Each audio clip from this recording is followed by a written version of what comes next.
यहाँ इस तालिका में हमें n के कुछ मान दिए गए हैं, जहां n बराबर 1, 2, 3, 4 है और यहाँ उसके संगत n के फलन g के मान दिए गए हैं। हम इसे इस तरह से समझ सकते हैं कि ये फलन g एक अनुक्रम यानी सीक्वेंस को परिभाषित करता है, जहां n इस अनुक्रम के पद हैं। तो उदाहरण के लिए हम कह सकते हैं कि ये एक अनुक्रम है जिसका प्रथम पद 168, दूसरा पद 84, तीसरा पद 42 है और चौथा पद 21 है, और ये अनुक्रम इस तरह आगे बढ़ता रहेगा।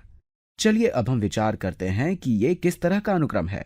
अगर हम यहाँ 168 से शुरू करते हैं तो हम 168 से 84 पर कैसे जाएंगे? एक तरीका यह है कि हम इस पद से 84 घटा दें, या फिर इसे सोचने का दूसरा तरीका यह है कि हम इसे 1/2 से गुणा कर दें, तो ये पद गुणा 1/2, और फिर 84 से 42 पर जाने के लिए हम फिर से 1/2 से गुणा करेंगे, तो ये पद गुणा 1/2, और फिर 42 से 21 पर जाने के लिए हम फिर से 1/2 से गुणा करेंगे। इसलिए ये एक गुणोत्तर श्रेणी यानी जियोमेट्रिक सीरीज है। हम यहाँ पहले पद से शुरू कर रहे हैं और इसके बाद का प्रत्येक पद पिछला पद गुणा 1/2 है। इसे हम अक्सर सार्व अनुपात यानी कॉमन रेशियो भी कहते हैं। तो हम n के फलन g को किस तरह n के पदों में स्पष्ट रूप से परिभाषित कर सकते हैं? मैं चाहता हूं कि आप यहां वीडियो को रोकें और इसे खुद करने की कोशिश करें। तो यहां n के फलन g के लिए हमें एक ऐसी फलन परिभाषा के बारे में सोचना है जिसका प्रथम पद 168 हो, और फिर प्रत्येक बार इसे 1/2 से गुणा करने पर हमें नया पद मिले। तो इसे सोचने का एक तरीका यह है कि हम 168 से शुरू करें, फिर इसे कुछ निश्चित बार 1/2 से गुणा करें। इसलिए हम घातांक मतलब एक्सपोनेंट को उस संख्या के बराबर मान सकते हैं जितनी बार हम 1/2 से गुणा करेंगे। तो हमें यहाँ 1/2 से कितनी बार गुणा करना पड़ेगा? प्रथम पद के लिए हमने 1/2 को 0 बार गुणा किया है, और दूसरे पद के लिए हमने 1/2 को 1 बार गुणा किया है। फिर तीसरे पद के लिए हमने 1/2 को 2 बार गुणा किया है, और चौथे पद के लिए हमने 1/2 को 3 बार गुणा किया है। इससे हम समझ सकते हैं कि अगर हम nवें पद पर हैं तो nवें पद के लिए हम 1/2 को n-1 बार गुणा करेंगे। हम देख सकते हैं कि ये सही है। अगर n बराबर 1 है तो यहाँ 1-1 0 होगा, और 1/2 की घात 0 केवल 1 होता है। इसलिए हमें यहाँ केवल 168 प्राप्त होगा। अगर n बराबर 2 है तो यहाँ 2-1 बराबर 1 होगा, और हम 1/2 से 1 बार गुणा करेंगे, जिसे हम यहां भी देख सकते हैं। जब n बराबर 3 है तो हम 1/2 से 2 बार गुणा करेंगे, क्योंकि यहां 3-1 बराबर 2 होगा।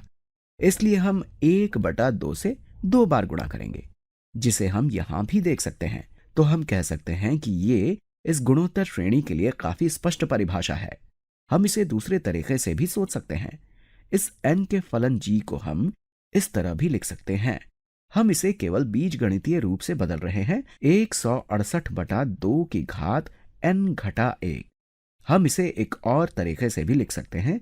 चलिए हम घातांक गुणधर्मों एक्सपोनेंट प्रॉपर्टीज का प्रयोग करते हैं। तो यहाँ n का फलन g बराबर हम यहाँ 1/2 की घात n-1 को 1/2, चलिए हम इसे ऐसे लिखते हैं। तो ये बराबर 168। आइए हम इसे दूसरे रंग से दर्शाते हैं।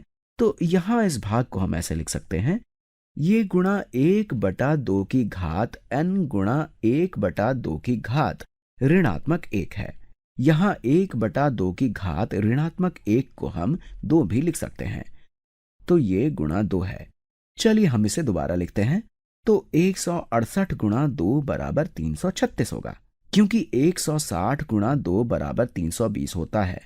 फिर इसमें 8 गुणा 2 बराबर 16 जोड़ने पर हमें 336 प्राप्त होता है, और फिर ये गुणा 1/2 की घात n। तो ये दोनों समतुल्य कथन है। ये वाला थोड़ा ज्यादा स्पष्ट है, क्योंकि हम यहाँ 168 से शुरू कर रहे हैं, फिर हम इसे n-1 बार 1/2 से गुणा कर रहे हैं। लेकिन ये दोनों बीजगणितीय रूप यानी एल्जेब्रिकली से समतुल्य हैं। हम यहां n के फलन g को रिकर्सिवली परिभाषित कर सकते हैं। मैं चाहता हूं कि आप यहां वीडियो को रोककर इसे खुद से करने की कोशिश करें। रिकर्सिव परिभाषा थोड़ी ज्यादा स्पष्ट होती है, तो चलिए इसे करते हैं।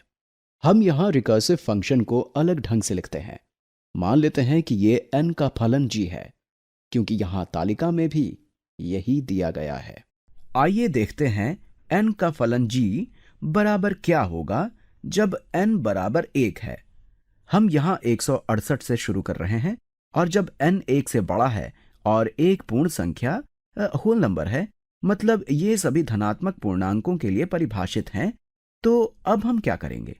हम यहां 1/2 लेंगे और उसे पिछले पद से गुणा कर देंगे, तो ये 1/2 गुणा n घटा 1 का फलन g होगा। और हम सत्यापित भी कर सकते हैं कि ये सही है। अगर n बराबर 1 है तो हम यहां जाएंगे, ये 168 होगा, और 2 का फलन g 1/2 गुणा 1 का फलन g के बराबर होगा, जो कि वास्तव में 168 है। तो 168 गुणा 1/2 बराबर 84 होगा, और 3 का फलन g 1/2 गुणा 2 का फलन g के बराबर होगा, जो कि ये है 3 का फलन g बराबर 1/2 गुणा 2 का फलन g है। तो हम इसे इस तरह परिभाषित करते हैं। ये इस अनुक्रम की स्पष्ट परिभाषा है, और ये इस अनुक्रम यानी सीक्वेंस को परिभाषित करने वाला रिकर्सिव फंक्शन है।